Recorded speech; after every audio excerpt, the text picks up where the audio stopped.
while. And when they hear about what he just did to Jeff, I'm sure they're like, is this guy on drugs? And they must feel like he is because they finally suspend Dr. D's medical license. And now he's without a license and he's humiliated and he retreats to go live with his parents back in Colorado. And from there, his life just falls apart. Over the next few months, he declares bankruptcy, he gets arrested for a DUI, he gets busted shoplifting, stealing pants and sunglasses and cologne and some other stuff. And after that shoplifting arrest, a Texas newspaper writes an article about Dr. D getting arrested. And Dr. D, he actually sees that article and then he goes to respond in the comments. And this dude must have been mad because he writes a whole ass manifesto. He's rage typing, ranting against anyone who he feels may have done him wrong. In fact, his internet comment is so long. When they finally printed it out, it was over 80 pages. You know, I'm starting to think Dr. D might be on drugs. Anyway, Dr. Kirby, he also sees this article and he also sees Dr. D's crazy long ass comment. So he forwards that 80-page comment manifesto to the district attorney, along with all the other evidence he's been gathering. The district attorney sees it and she's like, okay, this guy's gotta be on drugs. And maybe we need to charge him for all these botched surgeries and deaths. Because here's what's crazy. In total, of the 38 surgeries that Dr. D had performed, he botched 33 of them. That means he screwed up 87% of the operations he did in a major way. Anyway, so the police arrest him. Here's his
mugshot, and they charge him with a bunch of stuff. He goes to trial, he's found guilty, and he's ultimately sentenced to life. And it's the first time in history a doctor's ever been convicted of botching surgeries like that. So, shout out to Texas.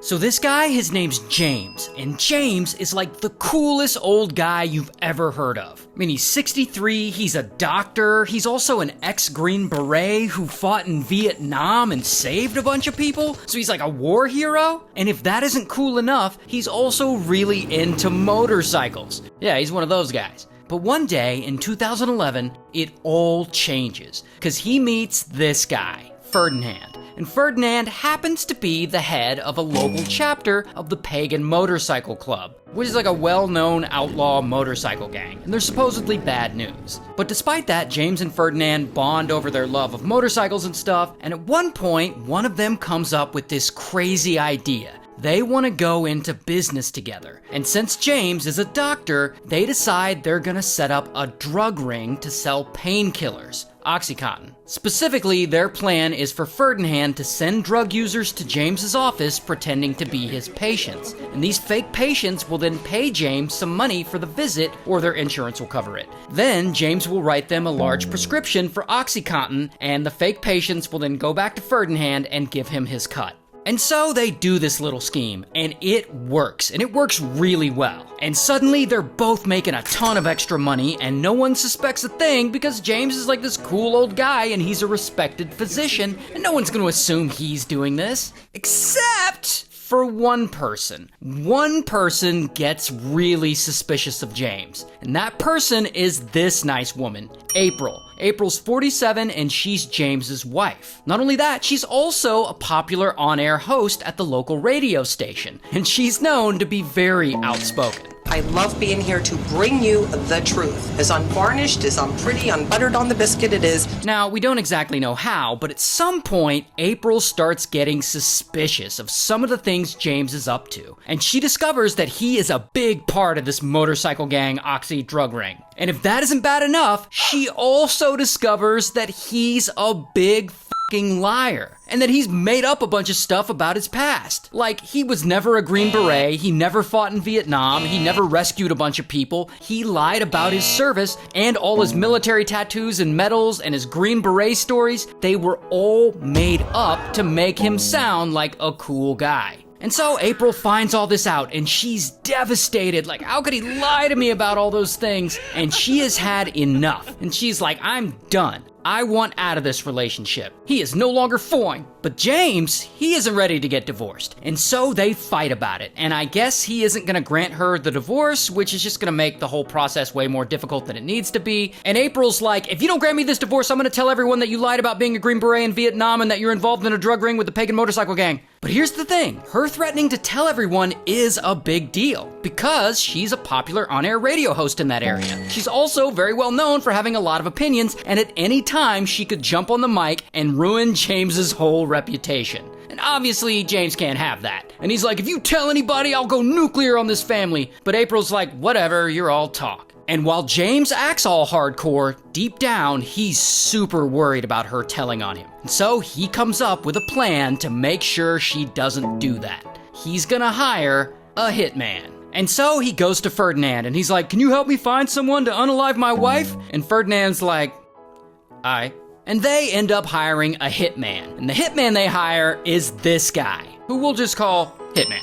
Now, Hitman is also a member of the Pagan Motorcycle Club, and he agrees to do this hit for $20,000. And so the plan is all set, and on the day it's supposed to go down, James leaves his house for work like he normally does. But this time, he makes sure to leave one of the doors unlocked. While April, she's still at home, and she has no idea what's coming. Meanwhile, Hitman is on his way to the house, and he gets there and he gets out of his car and he sneaks in through the unlocked door, and there he finds April, and blam, he shoots her, and blam, he shoots her again, and then he leaves. And later, a handyman shows up to the house to work, and he finds her body and he reports it to the police. And so police investigate, and they don't find anything. No fingerprints, no shell casings, no sign of forced entry, nothing stolen, so they got nothing to work with. Even James has a solid alibi. He was at work.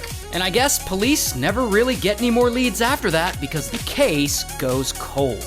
Not only that, strangely, 18 months later, Hitman is messing around one day, doing a bunch of drugs, and he accidentally overdoses. And so he's gone. Which sucks for him, but that's actually good news for James, because that's one less person who can connect him back to April's murder. And so now it really looks like James pulled off the perfect hit, and he's gonna get away with everything. Until 5 years go by. And the governor of New Jersey at this time, this turd, Chris Christie appoints a new county prosecutor. And this new county prosecutor steps into his role, and he's immediately like, damn, why does this county have so many unsolved murders? And so he wants to try and get those numbers down. And he and his team pull some cold cases from the files that they think they can solve. One of those cases happens to be April's case. And so they dig into April's case, and they start looking at James. Because, you know, when investigating these things, it's always a safe start to look into the husband or the boyfriend as a suspect. Because generally they're guilty. And so they investigate James. And right now they don't really have much to go on because remember, he had a solid alibi. But then they find out, separately from all this, separately from everything I've talked about so far, James is being investigated for some other kinds of medical fraud. I guess he was like selling compound cream medications for kickbacks and apparently a couple of other schemes. Regardless, it doesn't matter because it was illegal. And this alleged medical fraud is enough for police to get a search warrant. And boom, the police and FBI show up to James's office. And James is there and he sees them coming outside and he goes and he does the last thing anyone would expect. He pulls out a pew-pew and he's like, stay back or I'm gonna unalive myself. And shit gets real for a minute. But eventually, police do talk him down, and bam, they arrest him. But not for being involved in April's murder, because it hasn't been proven yet.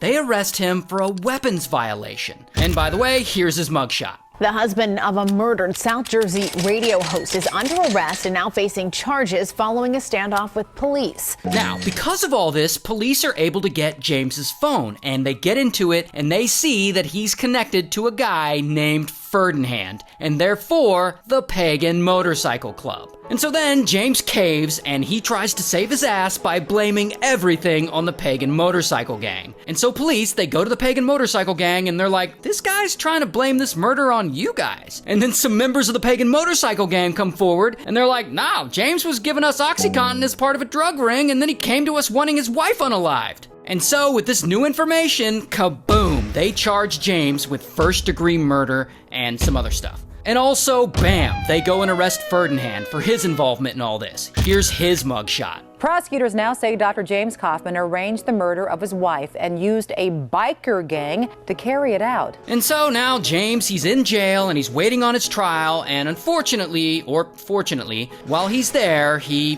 unalives himself with a bedsheet and he never faces trial. Ferdinand, on the other hand, he stays alive and he gets convicted and he's sentenced to life in prison.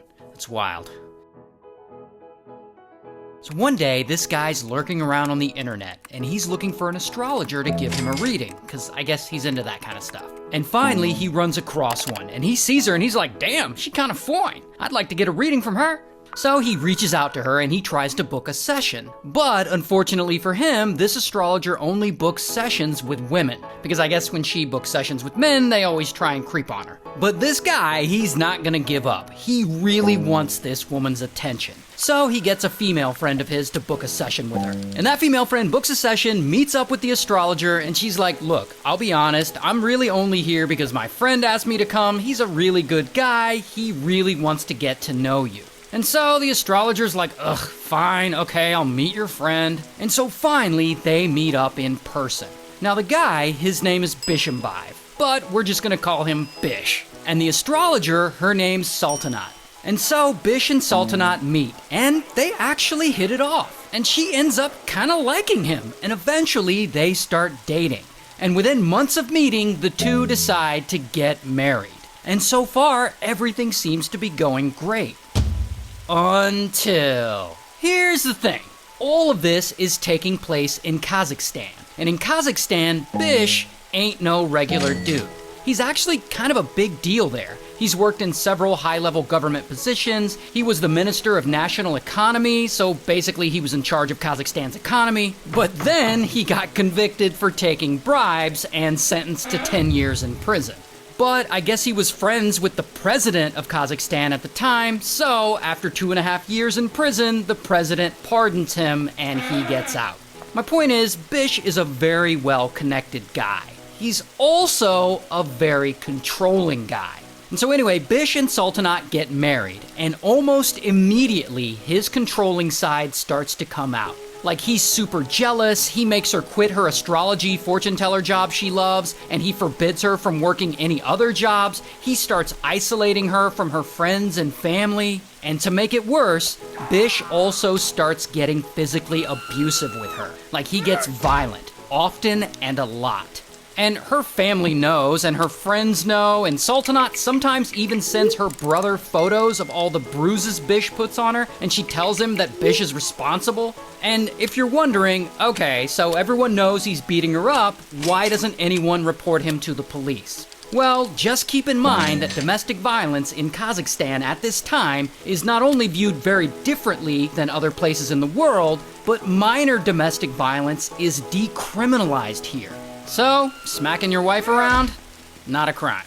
Not to mention, Bish is a well-connected guy, and in theory, if she tries to get him in trouble, he could make things difficult for her and her family. So, unfortunately, she's kind of stuck.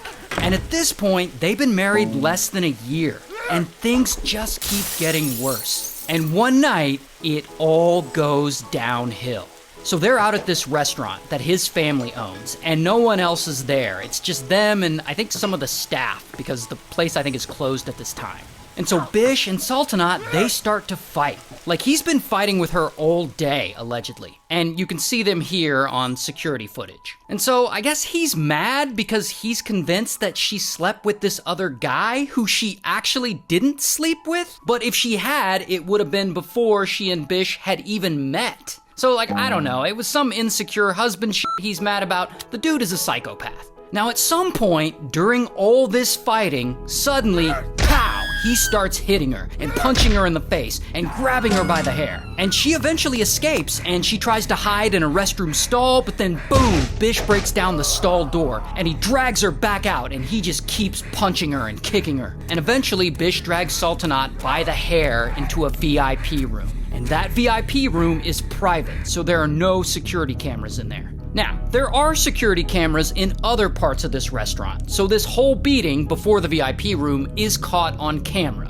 which I obviously can't show you the full footage, and trust me, you don't want to see it. It's really brutal. So anyway, then he grabs her and he drags her into the VIP room, and while they're in that room, he continues beating her, and he eventually hits her in the head with some blunt object. We still don't know.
what? Oh, and it gets even more sinister than that. He's been beating her for hours at this point, and this whole time, he's using his phone and recording little videos of her. I guess he's trying to humiliate her. He actually records 12 of these videos of himself beating her. And so Sultanat is lying there, and she's wounded, and she's not really responding, and Bish, he just leaves her there in that VIP room for hours. And during this time, like so much time has passed, it's morning now, and the restaurant opens back up, I guess. And Bish, he's still there, he still hasn't called an ambulance or anything. In fact, he's seen having lunch with another woman, like a vegan influencer that he knows. Like it's no big deal. Like his wife isn't secretly in the next room dying. Also, while Sultanat is in the next room dying, Bish calls a psychic he knows. Because, like I said, he's into that kind of stuff. And I guess he's like, hey, my wife's hurt real bad. Is she gonna be okay? And the psychic is like, yeah, bro, don't sweat it. She'll be fine. Spoiler alert, she won't be fine. In fact, Sultanat doesn't get any medical attention, and she dies right there in the VIP room of the restaurant where he left her. Now, at this point, Bish doesn't know that she's unalived. He just knows that she's seriously injured and that this whole scene looks pretty bad for him. So what does he do? He gets a relative who works at the food court where the restaurant is, and together they send all the staff home so that there are no witnesses sniffing around, and they try to destroy all the security footage of Bish beating her up. And then, finally, 12 hours after he first attacked her, Bish calls an ambulance. But, unfortunately, by the time paramedics get there, Sultanat has long been unalived. In fact, at that point, they say she had already been dead anywhere from 6 to 8 hours. And so, bam, police arrest Bish, and they charge him with torturing and murdering his wife. 4 months later, his trial starts, and it's live streamed for the whole world to see. And this is the first time in Kazakhstan's history that they've publicly live streamed a trial. And so everyone in the country is watching it. This is like the OJ trial for Kazakhstan. Apparently 19 million people live stream it. People in the country, people outside the country. It's wild. Now at the trial, he and his defense team, they try to argue that Sultanat was crazy, that she was a drunk, that she was violent, that she was a gold digger, that she was cheating on him, and that she provoked him. And he also says, yeah, that he did beat her up, but that they're married, and beating up your wife isn't a criminal offense in Kazakhstan. So, therefore, he doesn't deserve prison. Bish, please. However, the prosecution is able to show the jury and everyone watching at home the security footage from the restaurant that was supposed to have been destroyed. And like I said, that footage is brutal. Allegedly, watching the footage made the jury cry. Not to mention, the jury is shown all 12 of those videos that Bish himself recorded on his phone while he was beating her. And so, because of that, ultimately, he's found guilty as fuck, and he's sentenced to 24 years in prison. While Bish's relative that helped him out, he gets 4 years in prison for trying to conceal the crime. And the good news is, because of this case, Kazakhstan actually changed their laws, and domestic violence is now a crime there. And by the way, here's what Sultanat looks like in real life. So this guy brutally unalives a man, gets away with it, and then publishes a novel about it. So the guy, his name's Christian. He's from Poland. He's an average guy. He runs a cleaning business. But one day, the worst happens. His life starts falling apart. His business is failing, and so he has to file for bankruptcy. He's drinking a lot. He's cheating on his wife. Now, his wife is this woman, Stasha. And pretty quickly, Stasha decides all this drinking and cheating, it's too much for her. And she and Christian officially separate. Now, this separation really gets to Christian. He doesn't take it well. He's depressed and he wants her back. He's thinking about her all the time and he starts obsessing over her.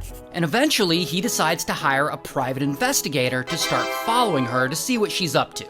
Yeah, because that's gonna win her back. But hiring that private investigator is how he finds out about this guy, Dariush. And Dariush is this local man who runs an advertising business. He's a normal guy and he has no connection to Christian. But one night, Dariush is out at a nightclub, and that is when he meets Stasia. And he and Stasia, they hit it off, and eventually they agree to go on a date. And so later, they go out on this date, and nothing materializes from the date. They don't go out again after that. Except the private investigator Christian hired is still following Stasia around. And he reports back to Christian like, hey, you know, she went out on a date with this guy Dariush. And of course, Christian is pissed.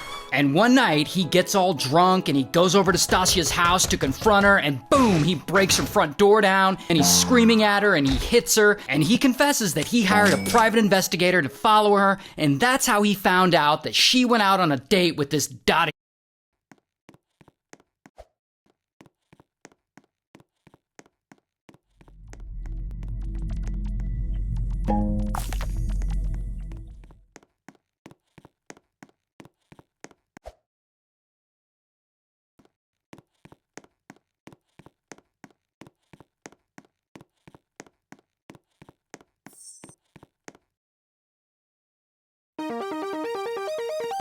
It's raining tacos from out of the sky. Tacos, no need to ask why. Just open your mouth and close your eyes. It's raining tacos. It's raining tacos out in the street. Tacos, all you can eat. Lettuce and shells, cheese and meat. It's raining tacos. Yum, yum, yum, yum, yummity yum. It's like a dream. Yum, yum, yum, yum, yummity yum. Bring your sour cream.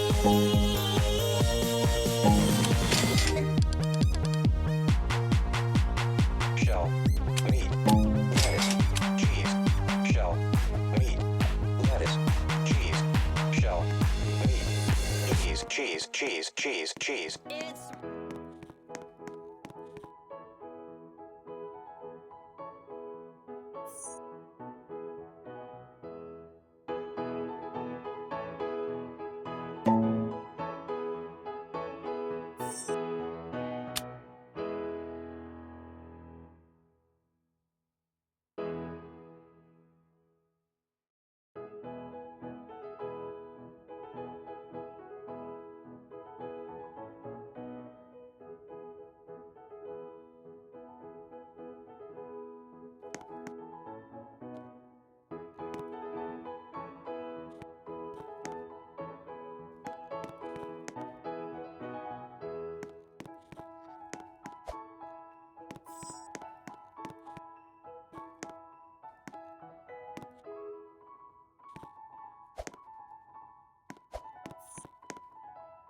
douche guy. In fact, he's so mad.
Eventually, after this, Christian comes up with a plan to get rid of Dariush for good. And one morning, Christian goes to a payphone near Dariush's office, and he calls the office pretending to be a client who wants to buy advertising. And he's like, look, I need to speak to Dariush right now, otherwise you'll lose my business. So they give him Dariush's cell number, and he calls the cell number and he sets up a meeting with Dariush later that day. So then later, Christian and Dariush meet up, and we don't know exactly how their conversation went, but somehow Christian gets Dariush into a car with him and he drives him to an unknown location. Now, this next part is actually pieced together by forensic evidence because there were no witnesses to what happened. But here's what we know.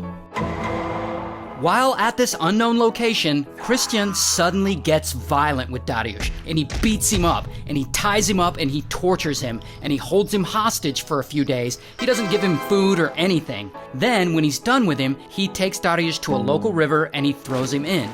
And Dariush is too weak to swim, and unfortunately, he drowns. Then, Christian takes Dariush's cell phone, goes on the internet to an auction site, it's kind of like eBay, and he sells it to make a little money. Around 4 weeks later, some fishermen are out fishing in that river, and they see something floating by the shore that kind of looks like a body, because it is a body, Dariush's body. So they call police. Now immediately, police look into this, because, you know, a body floating in the river, this is obviously a murder. But unfortunately, after investigating, they find very little. And after 6 months, they still have no real leads, and the case gets dropped. Meanwhile, Christian, he's just vibing. He's like, sweet, no one suspects it was me, because bro just got away with murder. And then, this crazy motherfucker starts writing a crime novel about all this. And this crime novel is about a fictional character named Chris B., who brutally murders someone in a similar way that he had murdered Dariush. And a lot of the details about Chris B's life are similar to the details of Christian's life. And Chris B, in the novel, even sells the murder weapon on an online auction site just like Christian did with Dariush's phone. So yeah, this fictional novel appears to be based on the actual murder that he committed. And to make it worse, then the book actually gets published. Like some publisher read this and was like, yeah, this is great. Now, at the end of the day, he only sells a couple thousand copies, so it's not a huge success, but still, Christian got away with murder and he wrote a frickin' book about it, and no one has connected him to the crime.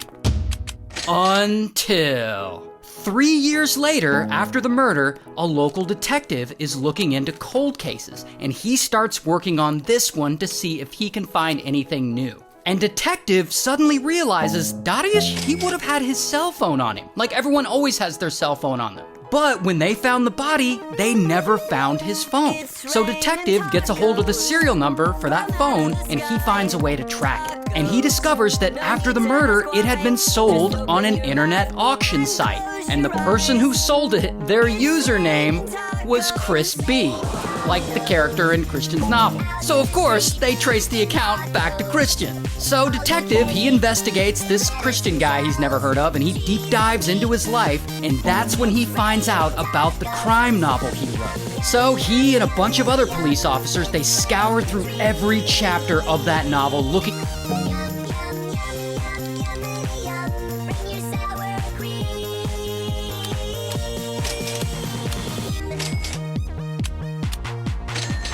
Shell, meat, lettuce, cheese, shell, meat, lettuce, cheese, shell, meat,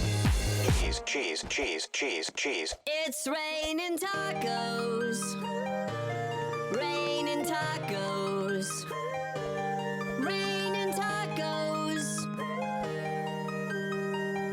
It's raining tacos. It's raining tacos. Raining tacos. Raining tacos. Lettuce, cheese, shell, It's raining tacos. Tacos.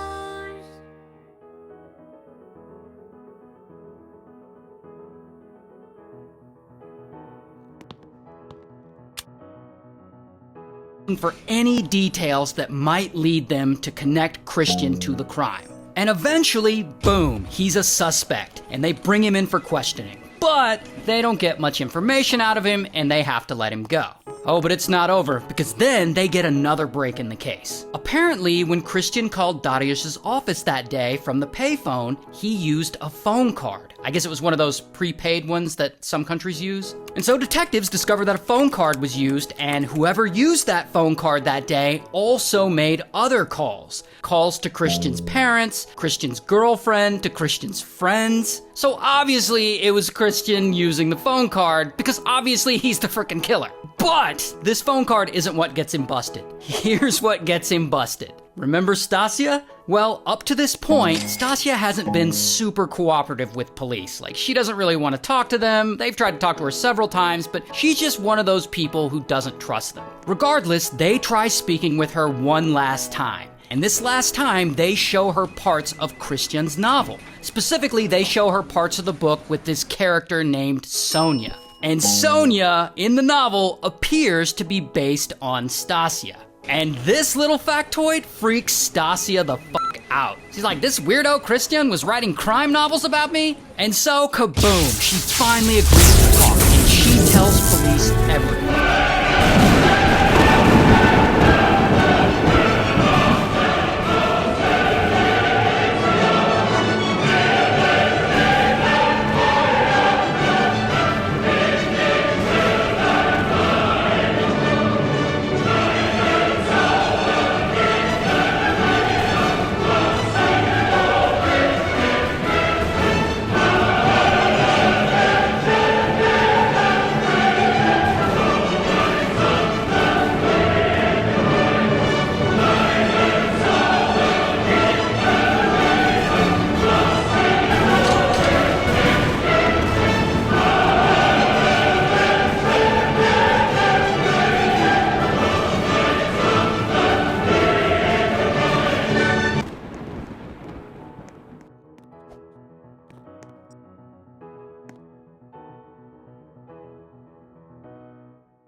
everything. That one night she went out on a date with Dariush, and how Christian found out about it, and he tracked her down, and he broke her door down, he got violent, and he admitted that he hired a private investigator to follow her, and that then that private investigator saw her with Dariush, and that Christian was all butthurt and super jealous of him. And that is all the info police needed. And so then, bam, they go and arrest Christian. And I don't have a mugshot of him, but here he is in real life. This is actually him sitting in court after he got busted. And like, notice he's got like kind of a little smile on his face? What is he smiling about, creepy bastard? And so he's charged with murdering Dariush, and he's found guilty, and he's sentenced to 25 years in prison.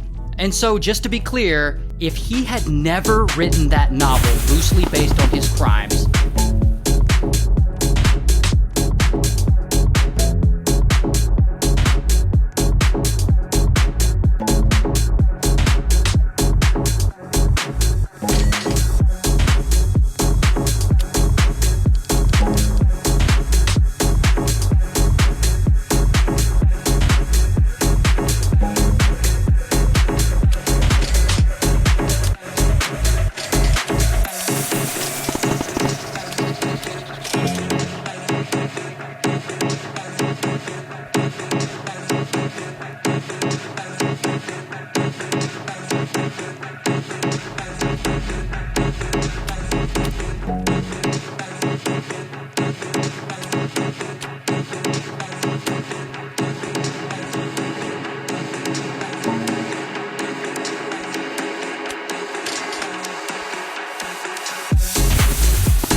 then he probably would have gotten away with it.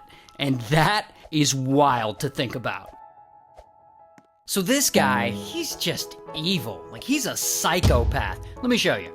Now, the psycho's name is Benjamin. He's 22, he's a college student, he lives in England, and one day, this older writer comes to his university to give a guest lecture. His name's Peter. Peter's 67. Here's the thing about Peter. Peter's gay. He's also deeply religious. And he's single and extremely lonely. And Peter's getting to that age where he's terrified of dying alone, and he wants companionship. He wants someone to share his life with. So Benjamin, he sees Peter's lecture and he befriends him and they hang out, and Benjamin starts visiting him at his home every day, and they're really hitting it off. And even though he's significantly younger than him, Peter thinks Benjamin is fine, and these two start dating, and pretty quickly Benjamin moves into Peter's place with him. And things go well, and later Benjamin even proposes to Peter, and they have a betrothal ceremony, which I guess is kind of like an engagement ceremony. I guess it's like a religious thing. But having a betrothal ceremony shows that Peter is really committed to this relationship. And why wouldn't he be? He finally found someone who cares about him. I mean, he was super lonely before, and now he has someone to spend his life with. Here's an actual photo of the two of them together.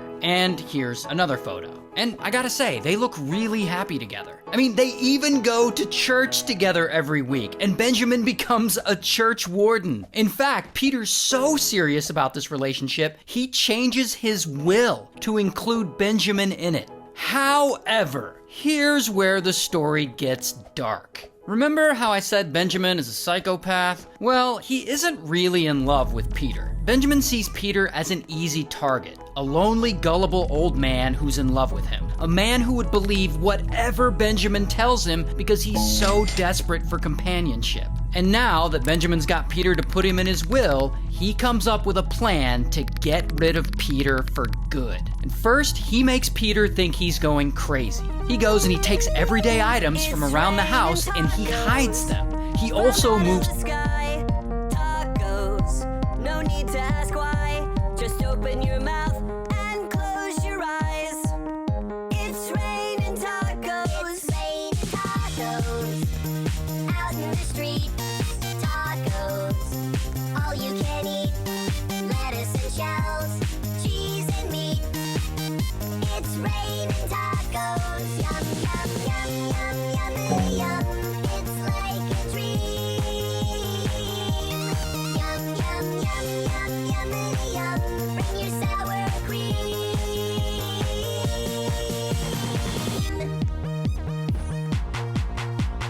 Shell, meat, lettuce, cheese, shell, meat, lettuce, cheese, shell, meat, cheese. It's raining tacos. Raining tacos. Raining tacos. It's raining tacos. It's raining tacos.